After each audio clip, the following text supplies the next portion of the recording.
Hello दोस्तों, नमस्कार। Education from JMT YouTube channel पर आपका स्वागत है। आज के वीडियो सेशन में हम लोग बॉटनी का एक चैप्टर प्लांट किंगडम के बारे में पढ़ेंगे और पूरा कंप्लीट प्लांट किंगडम को करेंगे। तो चलिए शुरुआत करते हैं। ठीक है, तो सबसे पहले हम लोग देखेंगे बॉटनी क्या है। बॉटनी का मतलब क्या होता है? वनस्पति विज्ञान। बॉटनी का हिंदी क्या होता है? वनस्पति विज्ञान। और वनस्पति विज्ञान में हम लोग किसके बारे में पढ़ते हैं? तो वनस्पति विज्ञान में हम लोग पेड़ पौधे के बारे में अध्ययन करते हैं। ठीक है, बॉटनी के अंतर्गत हम लोग प्लांट के बारे में अध्ययन करते हैं और जितने भी प्लांट होते हैं वो एक किसके अंतर्गत पढ़ते हैं? लिविंग। ठीक है, जितने भी प्लांट वो क्या होते हैं? लिविंग होते हैं, सजीव होते हैं। लिविंग क्यों होते हैं? क्योंकि प्लांट में भी श्वसन प्रक्रिया होती है। ठीक है, प्लांट भी खाना बनाते हैं। ठीक है, प्लांट में भी वृद्धि होती है, इसीलिए प्लांट को एक सजीव के कैटेगरी में रखा गया है। ठीक है, जिस तरह से प्रजनन क्षमता जिस प्रकार से होती है मतलब दूसरे जीवों में, उसी प्रकार से प्लांट में भी क्या होती है? प्रजनन क्षमता भी होती है। इसीलिए प्लांट को जो है हम लोग लिविंग बोलते हैं और जितने भी लिविंग होते हैं उसको हम लोग बायोलॉजी के अंतर्गत पढ़ते हैं। ठीक है, अब अगर हम लोग आगे देखेंगे, फादर ऑफ बॉटनी मतलब वनस्पति विज्ञान के पिता किसे कहा जाता है? तो वनस्पति विज्ञान के पिता कहा जाता है थियोफ्रेस्टस को। किसे कहा जाता है? थियोफ्रेस्टस को। ठीक है, वनस्पति विज्ञान का पिता थियोफ्रेस्टस को कहा जाता है। अब आपके मन में क्वेश्चन आएगा कि थियोफ्रेस्टस को ही क्यों वनस्पति विज्ञान का पिता कहा जाता है? ठीक है, तो थियोफ्रेस्टस ने क्या किया था? कुल 500 पौधों के, ठीक है, कुल 500 पौधों के बारे में अध्ययन किया था। ठीक है, 500 पौधों के अंगों के कार्यों के बारे में अध्ययन किया था। कौन? थियोफ्रेस्टस। और 500 पौधों के अंगों के कार्यों को उन्होंने एक किताब में सिमट के रख दिया, जिस किताब का नाम क्या है? The Historia of plantarum. किताब का नाम क्या है? The Historia of plantarum. ठीक है, इस किताब में क्या रखा है कि 500 पौधों के जो अंग है उनके अंग क्या क्या काम करते हैं, उन अंगों के कार्यों को इस किताब में लिखा है। ठीक है, जैसे जड़ का क्या काम है, तना का क्या काम है, पत्ता का क्या काम है, उनके बारे में लिखा है। ठीक है, उसके बाद 500 पौधों के अंगों के कार्यों के बारे में अध्ययन करना, 500 पौधों के या फिर पौधों के अंगों के कार्यों के बारे में अध्ययन करना क्या कहलाता है? Plant morphology. क्या कहलाता है? प्लांट मॉर्फोलॉजी या फिर पादप औकारिकी। ठीक है, पादप औकारिकी में हम लोग पौधों के अंगों के कार्यों के बारे में अध्ययन करते हैं, प्लांट मॉर्फोलॉजी। तो यहाँ तक आपको समझ में आ गया। फादर ऑफ बॉटनी थियोफ्रेस्टस कौन सा किताब लिखा? The Historia of plantarum. कितने पौधों के बारे में अध्ययन किया था? 500 पौधों के बारे में अध्ययन किया था। और 500 पौधों के अंगों के कार्यों के बारे में अध्ययन करना प्लांट मॉर्फोलॉजी यानी कि पादप औकारिकी कहलाता है। ठीक है, उसके बाद हम लोग मेन चैप्टर पे घुसते हैं, प्लांट क्लासिफिकेशन या फिर प्लांट किंगडम, जिसको हम लोग क्या बोलते हैं? पादप वर्गीकरण या फिर पादप जगत। ठीक है, तो प्लांट किंगडम जो है इसको हम लोग दो भागों में तोड़ते हैं। सबसे पहला हो गया क्रिप्टोगेमस, दूसरा हो गया फेनोरोगेमस। पहला क्या हो गया? क्रिप्टोगेमस, दूसरा क्या हो गया? फेनोरोगेमस। फेनोरोगेमस का और एक नाम क्या है? स्पर्मेटोफाइटा। क्या बोलते हैं? स्पर्मेटोफाइटा। और अगर हिंदी में देखेंगे तो क्रिप्टोगेमस को हम लोग क्या बोलते हैं? अपुष्पोद्भिद, जबकि फेनोरोगेमस को हम लोग क्या बोलते हैं? पुष्पोद्भिद। ठीक है, अब पुष्पोद्भिद क्या है आगे देखेंगे हम लोग। अब क्रिप्टोगेमस जो है, क्रिप्टोगेमस आगे जाके 3 भागों में टूटता है, थैलोफाइटा, ब्रायोफाइटा, टेरिडोफाइटा। ठीक है, थैलोफाइटा, ब्रायोफाइटा, टेरिडोफाइटा। टेरिडोफाइटा में पी साइलेंट होता है। ठीक है, अब फेनोरोगेमस का 2 पार्ट है, जिम्नोस्पर्म, एंजियोस्पर्म। जिम्नोस्पर्म जिसको हम लोग क्या बोलते हैं? नग्न बीजी या फिर अनावृत बीजी, और एंजियोस्पर्म जिसको हम लोग क्या बोलते हैं? आवृत बीजी। ठीक है, अब एंजियोस्पर्म जो है ये भी आगे जाके 2 भागों में टूट जाता है, डाइकोट और मोनोकोट। डाइकोट यानी कि द्विबीजी, मोनोकोट यानी कि एक बीजी। यहाँ पर थैलोफाइटा, ब्रायोफाइटा, टेरिडोफाइटा, उसके बाद जिम्नोस्पर्म, एंजियोस्पर्म। ठीक है, ये सारे में अगर पूछेगा सबसे बड़ा पादप जगत कौन सा है तो वो है थैलोफाइटा। क्या है? थैलोफाइटा। पादप जगत में सबसे बड़ा संघ का नाम क्या है? थैलोफाइटा। ठीक है, जो कि किसका पार्ट है? क्रिप्टोगेमस का पार्ट है। अब हम लोग देखते हैं आगे। अब आपको 2 चीज दिखाई पड़ा, आवृत बीजी और अनावृत बीजी। ठीक है, आवृत बीजी का मतलब क्या होता है? जिसका बीज फल के अंदर होता है, जिसका बीज फल के अंदर होता है उसको हम लोग क्या बोलते हैं? आवृत बीजी। जबकि अनावृत बीजी किसको बोलेंगे? जिसका बीज फल के बाहर होता है, जिसका बीज फल के बाहर रहेगा उसको हम लोग क्या बोलेंगे? अनावृत बीजी। और आवृत बीजी जिसका फल बीज के अंदर रहेगा। ठीक है, अब एक आपको रूट वर्ड देखना है, फाइटा। फाइटा वर्ड जब भी आपको दिखाई पड़े इसका मतलब क्या होता है? प्लांट। क्या होता है? प्लांट यानी कि पौधा। फाइटा एक रूट वर्ड है। अब हम लोग जैसा कि आपको देखें 2 पार्ट था प्लांट किंगडम का, क्रिप्टोगेमस, फेनोरोगेमस। क्रिप्टोगेमस यानी कि अपुष्पोद्भिद, फेनोरोगेमस यानी कि पुष्पोद्भिद। तो क्रिप्टोगेमस जो है, क्रिप्टोगेमस किसको बोलेंगे? अपुष्पोद्भिद किसको बोलेंगे? तो ऐसे प्लांट जिसके अंतर्गत बीज एवं पुष्प नहीं होते हैं। ठीक है, ऐसे प्लांट जिसके अंदर बीज एवं पुष्प नहीं होते हैं उसको हम लोग क्या बोलते हैं? अपुष्पोद्भिद। मतलब उसमें सीड भी नहीं होगा, फ्लावर भी नहीं होगा। अब फेनोरोगेमस जिसको हम लोग क्या बोलते हैं? पुष्पोद्भिद। इसका जस्ट उल्टा होगा। ऐसे प्लांट जिसके अंतर्गत बीज एवं पुष्प दोनों होता है। ठीक है, ऐसे प्लांट जिसके अंतर्गत अंतर्गत बीज एवं पुष्प दोनों होगा, उसको हम लोग क्या बोलेंगे, पुष्पोद्भिद, यानी कि उसमें सीड भी होगा, फ्लावर भी होगा। ठीक है, आपको समझ में आ गया होगा क्रिप्टोगेमस और फेनोरोगेमस में क्या अंतर है, और आवृत बीजी और अनावृत बीजी में क्या अंतर है, इसको हम लोग आगे और डिटेल्स में पढ़ेंगे। तो सबसे पहले हम लोग देखते हैं क्रिप्टोगेमस। क्रिप्टोगेमस में जैसा आपको बताएंगे, क्रिप्टोगेमस का आपका 3 पार्ट है। ठीक है, क्या क्या है, थैलोफाइटा, ब्रायोफाइटा, टेरिडोफाइटा। तो सबसे पहले हम लोग देखते हैं क्रिप्टोगेमस में थैलोफाइटा को। ठीक है, देखिए थैलोफाइटा वर्ड जो है ये आपका 2 वर्ड से मिलकर बना है, एक है थैलस, एक है क्या है, प्लांट। ठीक है, एक है थैलस, दूसरा क्या है, फाइटा। फाइटा वर्ड का मतलब तो प्लांट ही होता है, और थैलो यानी कि थैलस वर्ड से निकला है। थैलस का मतलब क्या होता है कि जिसका कोई आकार निश्चित नहीं होता है, मतलब उसको आप देख के पता नहीं कर पाएंगे कि इसका अंग एक्चुअली है कौन सा। ठीक है, तो थैलस का मतलब क्या होता है, जिसका आकार निश्चित नहीं होता है, यानी कि ऐसा प्लांट जिसका कोई आकार नहीं होता है, उसको देखकर हम लोग पता नहीं कर पाएंगे कि उसका बीज कौन सा है, पत्ता कौन सा है, जड़ कौन सा है, पत्ता मतलब ये सब के बारे में हम लोग पता ही नहीं कर पाएंगे। उसको हम लोग क्या बोलेंगे, थैलस। क्या बोलेंगे, थैलस। अब देखिए ये जो है, जो थैलोफाइटा किसके अंतर्गत आता है, क्रिप्टोगेमस यानी कि अपुष्पोद्भिद।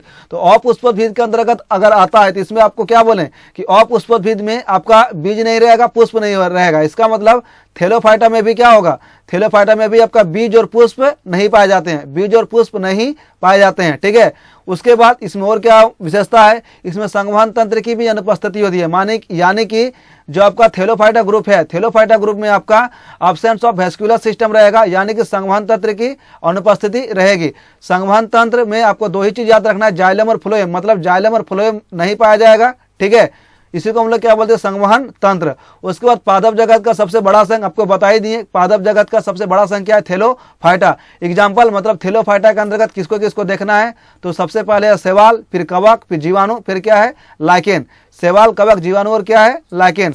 अब प्लांट के अंदर जैसा कि आपको यहाँ पर बताएं कि एब्सेंस ऑफ वैस्कुलर सिस्टम या फिर संवहन तंत्र की अनुपस्थिति। संवहन तंत्र को हम लोग और एक चीज से नाम के जानते हैं, जिसका नाम क्या, कनेक्टिव टिश्यू। क्या जानते हैं, कनेक्टिव टिश्यू।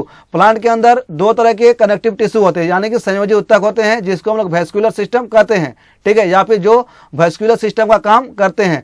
वैस्कुलर सिस्टम के अंतर्गत आपको 2 चीज दिखाई पड़ेगा, एक होगा जाइलम, दूसरा क्या होगा, फ्लोएम। पहला क्या है, जाइलम, दूसरा क्या है, फ्लोएम। जाइलम का क्या काम है, जाइलम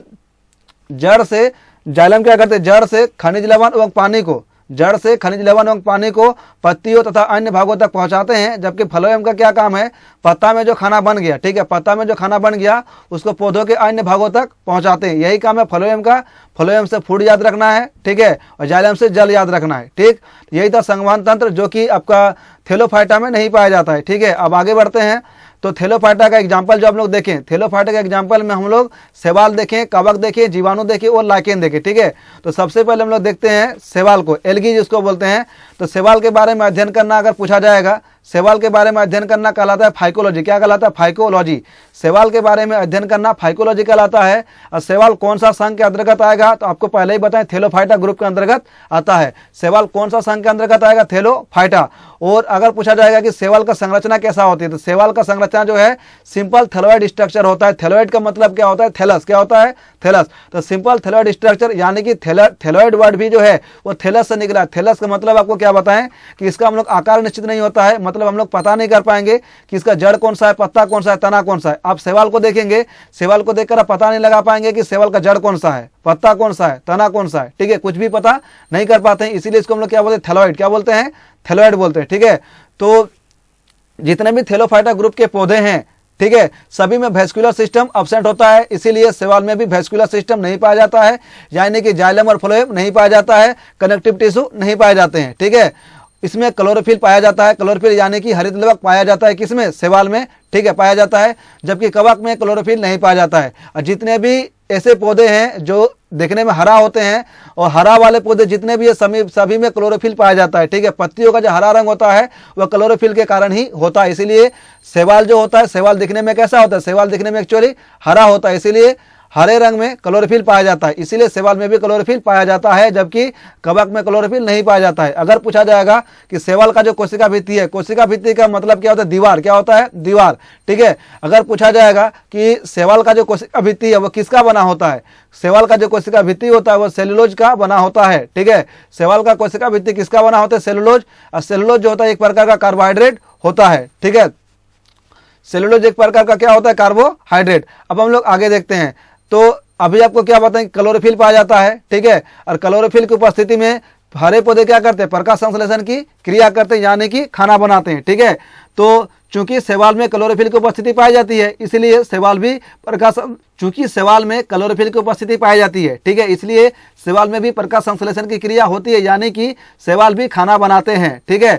और जितने भी शैवाल हैं या फिर पादप हैं वो अपना खाना खुद बनाते हैं, इसीलिए शैवाल जो है सहपोषी के अंतर्गत आते हैं। सहपोषी यानी कि ऑटोट्रॉप्स, सहपोषी यानी कि क्या हो जाएगा, ऑटोट्रॉप्स। उसके बाद जितने भी शैवाल है ये आपको पानी में ही पाए जाते हैं, ठीक है। और शैवाल अगर पूछा जाएगा शैवाल कहाँ पाए जाते हैं, तो शैवाल जो है ये एक्वेटिक प्रकृति के होते हैं। एक्वेटिक प्रकृति का मतलब क्या होते हैं, शैवाल पानी में पाए जाते हैं, ठीक है। अब पानी अगर पूछेगा किस प्रकार का, तो ये जो है ये मरीन वाटर या फिर साधारण वाटर। मरीन का मतलब क्या होता है, समुद्री पानी। समुद्री पानी और साधारण पानी दोनों प्रकार के पानी में पाए जाते हैं शैवाल, ठीक है। उसके बाद इसका और एक गुण क्या है कि जितने भी शैवाल हैं वो सिम्बायोटिक रिलेशन के रूप में पाए जाते हैं, ठीक है। सिम्बायोटिक रिलेशन यानी कि सहजीवन संबंध। सहजीवन संबंध का मतलब क्या होते हैं, जो एक दूसरे का काम आ सके, ठीक है। सहजीवन संबंध का मतलब क्या होता है कि जो एक दूसरे का काम आ सके। अब देखिए कैसे रहते हैं सिम्बायोटिक रिलेशन के रूप में, ठीक है। अब लोग नाम सुने होगा लाइकेन, लीचेन जिसको बोलते हैं लाइकेन, ठीक है। लाइकेन जो है ये एल्गी और फंगी यानी कि शैवाल और कवक का मिला हुआ रूप है। एल्गी और फंगी, शैवाल और कवक का मिला हुआ रूप है। ये दोनों एक दूसरे के साथ सहजीवन संबंध बिताते हैं, ठीक है। फंगी क्या करते हैं, फंगी क्या करते हैं, एल्गी को, एल्गी यानी कि शैवाल, ठीक है।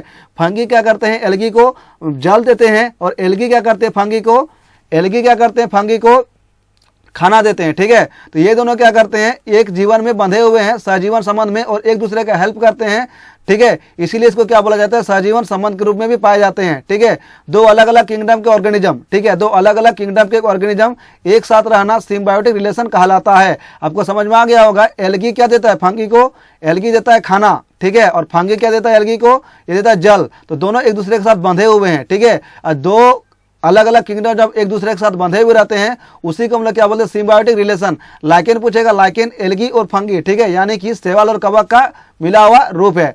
अब हम लोग आगे देखते हैं शैवालों की और एक विशेषता क्या है कि जितने भी शैवाल हैं वो एक स्लूथ बियर होता है, ठीक है। उस स्लूथ बियर के साथ भी रहते हैं, ठीक है। स्लूथ बियर एक आलसी भालू होता है, वो क्या होते हैं एक ही स्थान पे बहुत लंबे दिनों तक रहते हैं, ठीक है।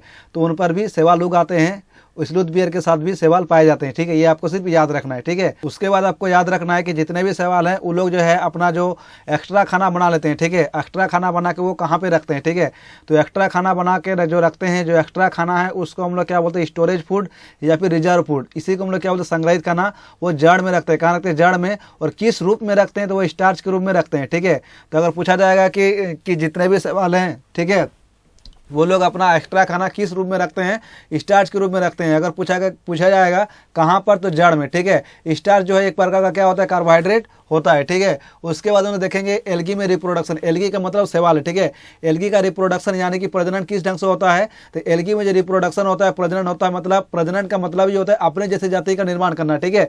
अपने जैसे जाति का निर्माण करना, इसी को हम लोग क्या बोलते हैं, प्रजनन, ठीक है। तो एल्गी में जो रिप्रोडक्शन है वो फ्रेगमेंटेशन यानी कि विखंडन विधि द्वारा होता है। एल्गी में रिप्रोडक्शन किस विधि से होता है, फ्रेगमेंटेशन यानी कि विखंडन विधि। विखंडन का मतलब ये होता है टूट कर, क्या होता है, टूट कर। एल्गी का कोई पार्ट, जैसे कि एल्गी का कोई पार्ट है वो टूट कर नीचे गिर गया, ठीक है, और जहां पर गिरता है वहां पर न्यू एल्गी का निर्माण हो जाता है। इसी को हम लोग क्या बोलते हैं, विखंडन विधि, फ्रेगमेंटेशन। और एक विधि से एल्गी का प्रजनन होता है जिसको हम लोग क्या बोलते हैं, जूस पोर्स। क्या बोलते हैं, जूस पोर्स, मतलब बीजाणुओं के द्वारा भी होता है। बीजाणुओं के द्वारा भी क्या होता है, एल्गी का रिप्रोडक्शन होता है, ठीक है। उसके बाद एल्गी का अगर लाभ देखेंगे कि एल्गी जो है, शैवाल जो है, शैवाल को मतलब शैवाल के क्या क्या लाभ है। तो शैवाल सबसे पहले ये ऑक्सीजन देता है। जितने भी पौधे हैं वो ऑक्सीजन देने का ही काम करते हैं, क्योंकि वो जो है कार्बन डाइऑक्साइड जो है वो जल के साथ अभिक्रिया करके C6H12O6 यानी कि ग्लूकोज, ऑक्सीजन और जल देते हैं। तो ये जो ऑक्सीजन है, ये ऑक्सीजन क्या करते हैं, मनुष्य के लिए क्या होता है, लाभदायी होता है। इसीलिए जितने भी एल्गी होते हैं या फिर पेड़ पौधे होते हैं वो ऑक्सीजन देने का काम करते हैं, ठीक है। उसके बाद दूसरा काम क्या करते हैं, कार्बन डाइऑक्साइड का स्थिरीकरण भी करते हैं, ठीक है।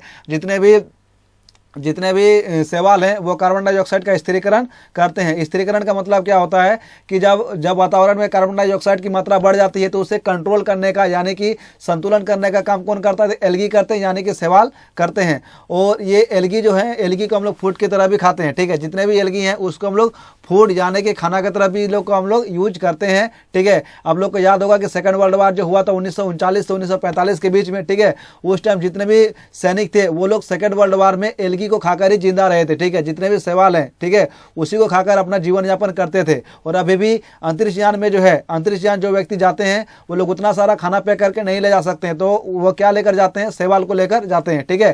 क्योंकि एलगी में ह्यूज अमाउंट ऑफ प्रोटीन होता है, क्योंकि एलगी में जो है बहुत ही अधिक मात्रा में क्या होता है, प्रोटीन होता है। अगर पूछा जाएगा कि सबसे ज़्यादा प्रोटीन वाला शैवाल का नाम क्या है, सबसे ज़्यादा प्रोटीन वाला शैवाल का नाम क्या है, तो उसको बोलते हैं क्लोरेला। क्या बोलते हैं, क्लोरेला। और सबसे हल्का भी शैवाल होता है, सबसे हल्का और सबसे ज़्यादा प्रोटीन वाला एलगी या फिर शैवाल का नाम क्या है, तो क्या आंसर होगा, क्लोरेला।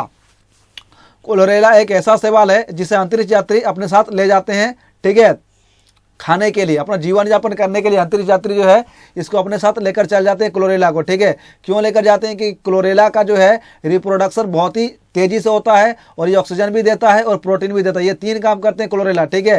पहला, प्रोटीन भी अधिक मात्रा में देंगे, दूसरा ऑक्सीजन भी देते हैं, तीसरा रिप्रोडक्शन का जो क्षमता है, मतलब पुनः निर्माण करने की जो क्षमता है बहुत ही अधिक होती है। इसीलिए जो अंतरिक्ष यात्री होता है अपने साथ क्लोरेला नामक शैवाल को लेकर जाते हैं। उसके बाद अगर आगे देखेंगे कि लाल सागर का नाम सुना होगा। लाल सागर का नाम एक्चुअली लाल शैवाल के कारण ही बना, मतलब मिला था, ठीक है।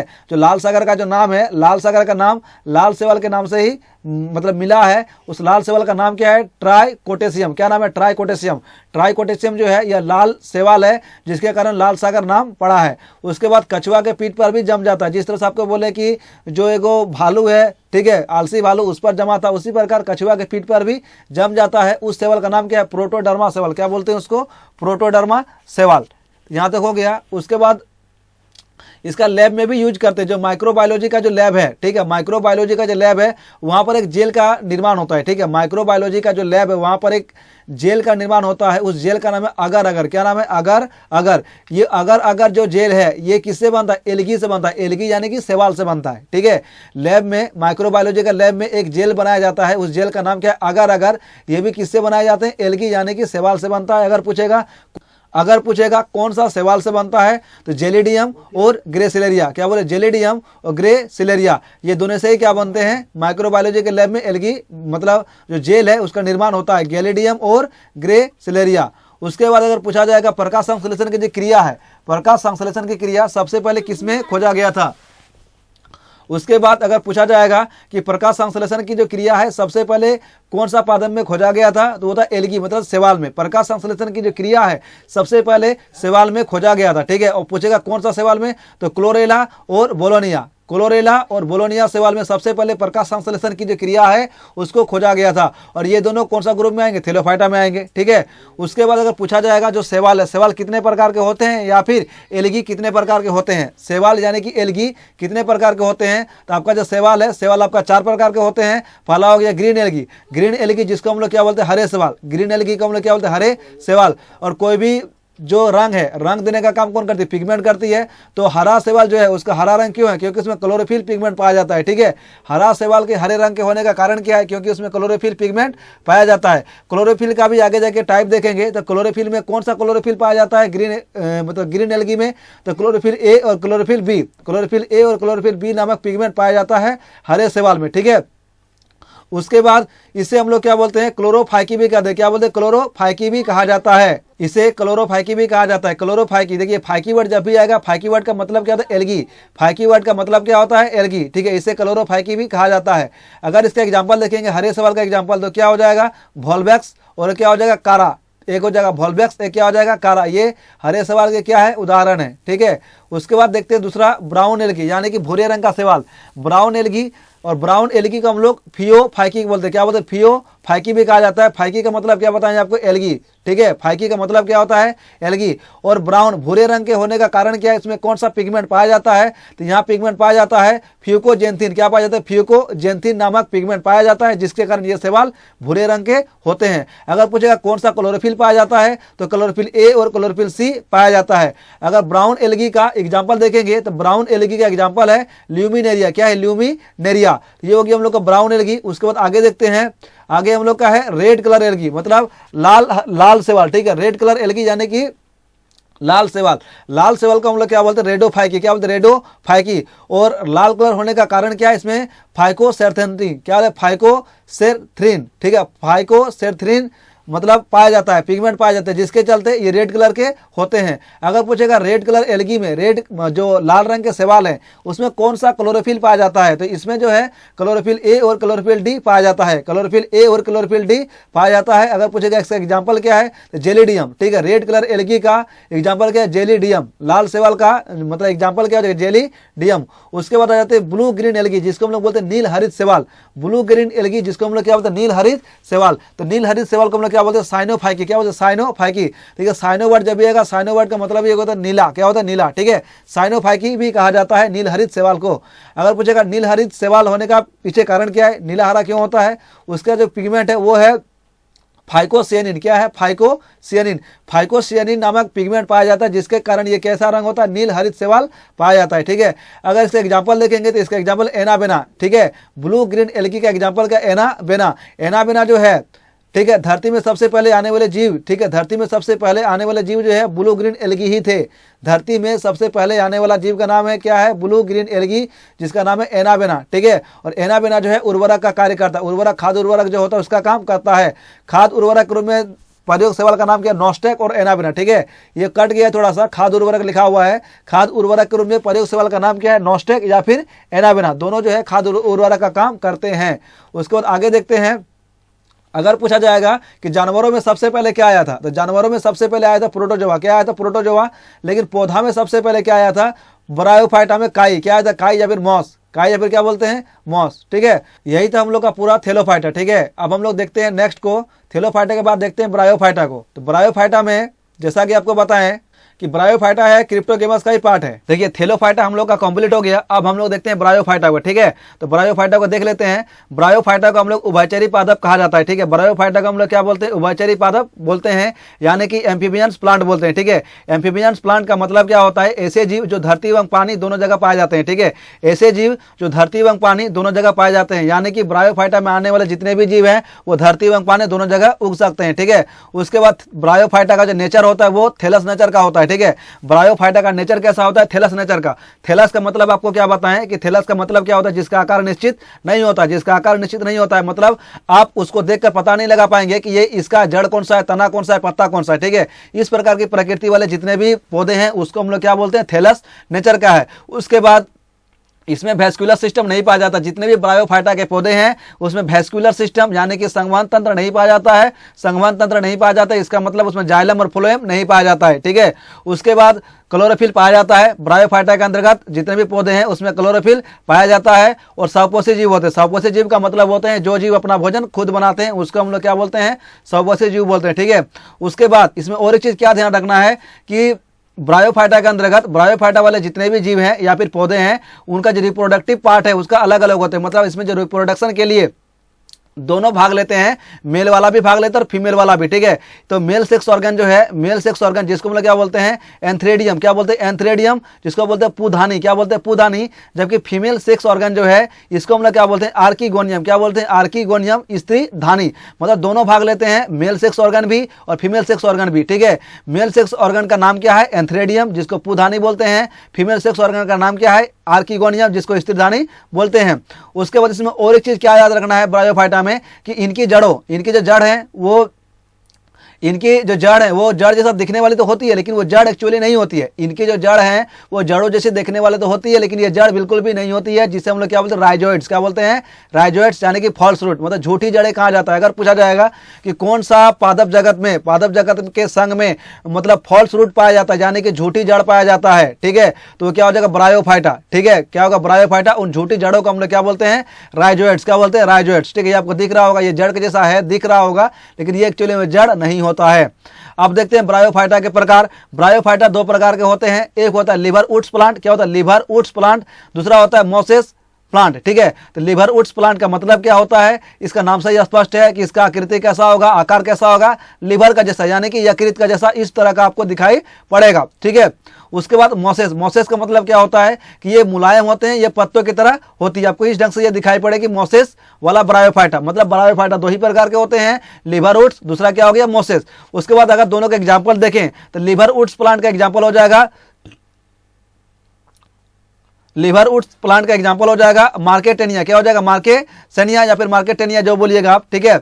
और मोसेस का एग्जांपल है फूनेरिया, क्या हो जाएगा मोसेस का एग्जांपल फूनेरिया। अगर आपसे पूछेगा कि लार्जेस्ट ब्रायोफाइटा का नाम क्या है, सबसे बड़ा ब्रायोफाइटा का नाम क्या है, तो डाउसोनिया, क्या है डाउसोनिया, ये लगभग 3 से 6 सेंटीमीटर की होती है डाउसोनिया। उसके बाद स्मॉलेस्ट ब्रायोफाइटा, अगर सबसे छोटी ब्रायोफाइटा का बात करें तो उसका नाम है जुप्सिस, क्या नाम है जुप्सिस, जो कि 3 से 4 माइक्रोमीटर होती है, 3 से 4 माइक्रोमीटर होती है। ये आपका क्या हो गया, ये आपका हो गया थेलोफाइटा, ठीक है ब्रायोफाइटा। अब हम लोग देखते हैं टेरिडोफाइटा। अगर पूछेगा धरती में सबसे ज्यादा फैलने वाला अगर कोई है, ठीक है, धरती में सबसे ज्यादा फैलने वाला अगर कोई मतलब पादप जगह तो वो क्या टेरिडोफाइटा, क्या हो जाएगा टेरिडोफाइटा। टेरिडोफाइटा में आपको याद रखना है पी साइलेंट होता है, टेरिडोफाइटा इस तरह से लिखा जाता है, ठीक है।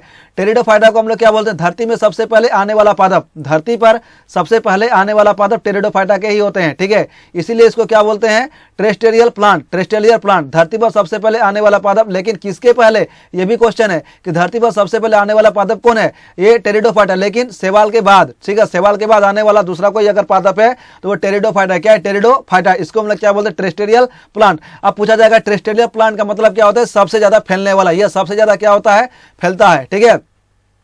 उसके बाद इसमें संवहन तंत्र पाया जाता है, ठीक है, जो टेरिडोफाइटा है इसमें संवहन तंत्र पाया जाता है, जबकि आपका ब्रायोफाइटा और जो थेलोफाइटा था उसमें आपका संवहन तंत्र नहीं पाया जाता था, जबकि वेस्कुलर सिस्टम इसमें पाया जाता है, संवहन तंत्र पाया जाता है। संवहन तंत्र पाए जाने का मतलब है इसमें जाइलम और फ्लोएम दोनों पाए जाते हैं। उसके बाद अगर पूछा जाएगा ये कहाँ कहाँ उगते हैं, तो पहला सैंड में, सैडी में, कूल में, डैम्प में, ठीक है, सैंड में भी, सैडी में भी, कूल में भी और डैम्प में भी ये पाए जाते हैं ये वाले जीव।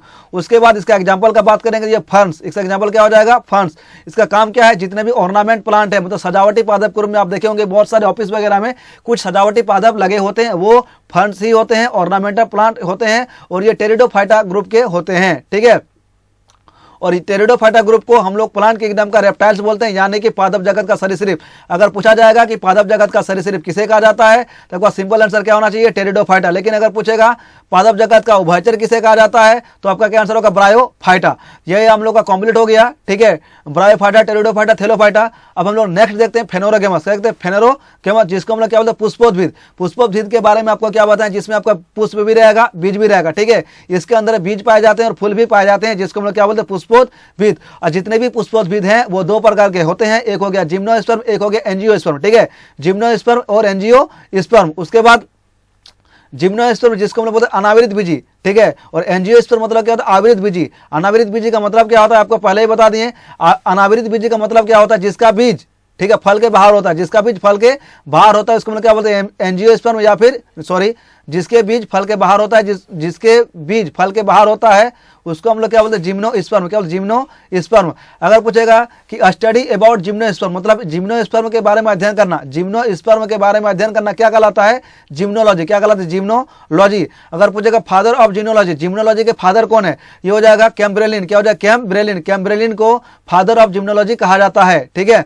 यही बात फिर से आ गया, जिसके अंदर बीज का आवरण ना हो या फिर कभी कभी बीज नहीं पाया जाता है, जिसको हम लोग क्या बोलते हैं जिम्नोस्पर्म, ठीक है। उसके बाद देखते हैं ये बहुत ही कठोर होती है, बीज बाहर आते हैं, ठीक है, मतलब ये जो जिम्नोस्पर्म है ये बहुत ही क्या होती है कठोर होती है और इसके बीज क्या बोले फल के बाहर आते हैं, ठीक है, और ये अधिकतर बर्फ मरुस्थल में पाए जाते हैं। मतलब जिम्नोस्पर्म वाले जितने भी पौधे हैं वो अधिकतर बर्फ मरुस्थल में पाए जाते हैं, ठीक है। उसके बाद आगे देखते हैं फादर ऑफ इंडियन जिम्नोलॉजी, ये तो हो गया जिम्नोलॉजी के फादर। जिम्नोलॉजी के फादर कौन है, कैम्ब्रेलिन, कौन है कैम्ब्रेलिन। लेकिन अगर पूछेगा इंडिया में, ठीक है, फादर ऑफ इंडियन जिम्नोलॉजी के अंदर A.V. डोगरा, कौन है A.V. Dogra, father of Indian limnology कौन हो जाएगा A.V. डोगरा। उसके बाद देखते हैं कैरेक्टर, इसका क्या क्या कैरेक्टर है जिम्नोस्पर्म के। तो सबसे पहले ये पौधे एवरग्रीन होते हैं, क्या होते हैं एवरग्रीन यानी कि सदाबहार होते हैं। मतलब सदाबहार का मतलब होता है ये किसी भी मौसम में उगते हैं, मतलब आप किसी भी समझ जाएंगे इसमें आपको मतलब पौधे में पत्ती वगैरह रहेगा, इसी को हम लोग क्या बोलते हैं सदाबहार, किसी भी मौसम में उगने वाले होते हैं कौन जिम्नोस्पर्म, ठीक है। उसके बाद ये इससे जो मतलब पौधे हैं जिम्नोस्पर्म वाले जितने भी पौधे हैं इससे लकड़ी की प्राप्ति होती है, काष्ठ की प्राप्ति होती है, मतलब वुडी प्लांट होते हैं, मतलब इससे लकड़ी की प्राप्ति होती है। उसके बाद ये जीरोफाइटिक होते हैं। जीरोफाइटिक का मतलब क्या होता है कि कम पानी में उगने वाले पौधों को हम लोग क्या बोलते हैं जीरोफाइटिक, यानी कि जिम्नोस्पर्म वाले जितने भी पौधे हैं उसमें अगर कम पानी की भी मात्रा होगा तो भी वो उग जाएंगे, इसीलिए इसको क्या बोला जाता है कम पानी में उगने वाला पौधा, ठीक है, जीरोफाइटिक। और इसमें जो है जितने भी रूट है, स्टेम है, लीफ है, मतलब जितने भी तना है उसके बाद जड़ हैं और पत्ते हैं, तीनों के तीनों क्या होते हैं, ट्रू होते हैं, फॉल्स नहीं होते हैं। उसके बाद इसके बीज क्या बोले, फल के बाहर होते हैं, मतलब जिम्नोस्पर्म में पाए जाने वाले जितने भी बीज हैं वो फल के बाहर की ओर होते हैं। इसका एग्जांपल पाइनएप्पल, स्ट्रॉबेरी, ठीक है, एग्जांपल क्या हो जाएगा, पाइनएप्पल, स्ट्रॉबेरी। इसके अलावा और भी जितने सारे फल जो हैं जिनका मतलब बीज फल के बाहर रहेगा, वो सारे किस में आएंगे, जिम्नोस्पर्म में ही आएंगे। अगर पूछेगा सबसे लार्जेस्ट जिम्नोस्पर्म का नाम क्या है, सबसे लार्जेस्ट जिम्नोस्पर्म, ठीक है, सबसे बड़ा जिम्नोस्पर्म का नाम क्या है, सिकोया। क्या नाम है, सिकोया। सबसे लार्जेस्ट जिम्नोस्पर्म का नाम क्या है, सिकोया, जिसे हम लोग रेड वुड ट्री के नाम से भी जानते हैं। स्मॉलेस्ट जिम्नोस्पर्म, जिसको हम लोग क्या बोलते हैं, सबसे छोटा जिम्नोस्पर्म का नाम है एंजियोर या फिर जेमिना, एंजियोर या फिर जेमिना, ठीक है। उसके बाद आते हैं, ये हो गया हम लोग का जिम्नोस्पर्म कॉम्प्लेक्स, ठीक है। अब देखते हैं एंजियोस्पर्म, ठीक है, एंजियोस्पर्म आवृत बीजी। आवृत बीजी का मतलब क्या होता है, जिसके बीज जो है, आवृत बीजी का मतलब क्या होता है, जिसके बीज फल के अंदर रहता है, जिसके बीज फल के अंदर रहता है उसको हम क्या बोलते हैं, आवृत बीजी या फिर एंजियोस्पर्म। इसमें बीज फूल दोनों ही पाए जाते हैं, जड़ तना फल फूल जड़ सभी कुछ पाए जाते हैं, ठीक है। और ये सबल पादप होते हैं। सबल पादप का मतलब क्या होता है, सबसे अधिक मात्रा में पाए जाने वाले पौधे होते हैं, यही डोमिनेटिंग क्लास के होते हैं। डोमिनेटिंग क्लास का मतलब भी क्या होता है, सबसे अधिक मात्रा में पाए जाने वाले पादप क्या है, तो यही है एंजियोस्पर्म। क्या, एंजियोस्पर्म, ठीक है। उसके बाद ये 80% जितने भी पादप आपको मिलेंगे उसका 80% सिर्फ क्या होते हैं, एंजियोस्पर्म होते हैं। एग्जाम्पल एप्पल, मैंगो, अंगूर, अमरूद, जिसे गाभा बोलते हैं, ठीक है, ये हो गया। उसके बाद अगर पूछा जाएगा लार्जेस्ट एंजियोस्पर्म का नाम क्या है, लार्जेस्ट एंजियोस्पर्म का नाम है यूकेलिप्टस। क्या नाम है, यूकेलिप्टस, जो कि 100 मीटर का होता है, ठीक है। यूकेलिप्टस 100 मीटर का होता है, आप समझ सकते हैं कितना लंबा हो सकता है, ठीक है। स्मॉलेस्ट एंजियोस्पर्म, स्मॉलेस्ट एंजियोस्पर्म जिसे हम क्या बोलते हैं, उल्फिया या फिर उल्फिया, ठीक है, ये लगभग 0.1 माइक्रोमीटर का होता है। तो ये स्मॉलेस्ट एंजियोस्पर्म आपको समझ में आ गया, उल्फिया होगा। जबकि लार्जेस्ट एंजियोस्पर्म क्या हो जाएगा, यूकेलिप्टस, जो कि 100 मीटर का होता है। उसके बाद आपको पहले ही बताएं कि एंजियोस्पर्म 2 प्रकार का होता है, डाइकोट और मोनोकोट। डाइकोट जिसे हम लोग द्विबीजी बोलते हैं, मोनोकोट यानी कि एक बीजी बोलते हैं। द्विबीजी का मतलब क्या होता है, ऐसा बीज जब उसको तोड़ने पर 2 समान भाग में टूट जाए, मतलब कुछ ऐसा बीज होता है जिसको अगर तोड़ेंगे ना तो वो 2 भाग में टूट जाएगा, जिसको हम लोग क्या होता है, डाइकोट। डाई का मतलब होता है 2, क्या होता है, 2, ठीक है। जैसे कि मैंगो का जो बीज है उसको अगर आप तोड़ेंगे तो वो 2 भाग में टूट जाता है। ग्राम का जो बीज है, ग्राम मतलब चना, चना का जो बीज है, चना का जो दाल है, उसको आप तोड़ेंगे तो 2 भाग में टूट जाता है, ठीक है। इसी प्रकार से और भी एग्जाम्पल है, नट हो गया, एलमंड हो गया, काजू, जामुन, दाल हो गया, ठीक है। ये सारे क्या होते हैं, ये सारे द्विबीजी होते हैं, क्योंकि इसका जो बीज है 2 भाग में टूट जाता है। लेकिन जो जिनका दो भागों में नहीं टूटता वो सिंगल रहते हैं, उसको मतलब क्या बोलते हैं, मोनोकोट या फिर एक बीजी बोलते हैं, ठीक है। तो इसमें क्या होता है, देखिए राइस, व्हीट, किशमिश, शुगर, धान, गेहूं, केला, खजूर, ये सब क्या होते हैं, एक बीजी होते हैं, ठीक है। उसके बाद कुछ चीज है जिसको हम देख लेंगे कि जेमिया जो है सबसे छोटा नग्न बीजी अनावृत बीजी है, ठीक है। अगर पूछेगा सबसे छोटा नग्न बीजी अनावृत बीजी का नाम क्या है, जेमिया या फिर जेमिना, जो आपको पहले बताएं। साइकस जो है, साइकस को हम लोग जीवित जीवाश्म भी बोलते हैं, साइकस को हम लोग क्या बोलते हैं, जीवित जीवाश्म भी बोलते हैं, ठीक है। सिकोया का अभी बताएं, रोजवुड हम लोग बोलते हैं, रोजवुड, ठीक है। ऑफ कैलिफोर्निया सबसे लंबा होता है सिकोया, ठीक है। चीड़ जो है, चीड़ से तारपीन का तेल निकाला जाता है, चीड़ से तारपीन का तेल और चिलगोजा प्राप्त किया जाता है, किससे, चीड़ से, ठीक है। जंगल का आतंक कहा जाता है किसको, चीड़ का। तो यही था हम लोग का आज का पूरा लेक्चर प्लांट किंगडम के बारे में। वीडियो आपको कैसा लगा आप एंड में बताएंगे, हैंडराइटिंग पर मत जाइए, ठीक है। पूरा कंप्लीट आपका प्लांट किंगडम हो गया। कल हम लोग नेक्स्ट लेक्चर पे देखेंगे और वो भी हम लोग कंप्लीट करेंगे। बायोलॉजी में जितना भी लेक्चर आएगा वो सारा कंप्लीट आएगा, ठीक है। Thank you.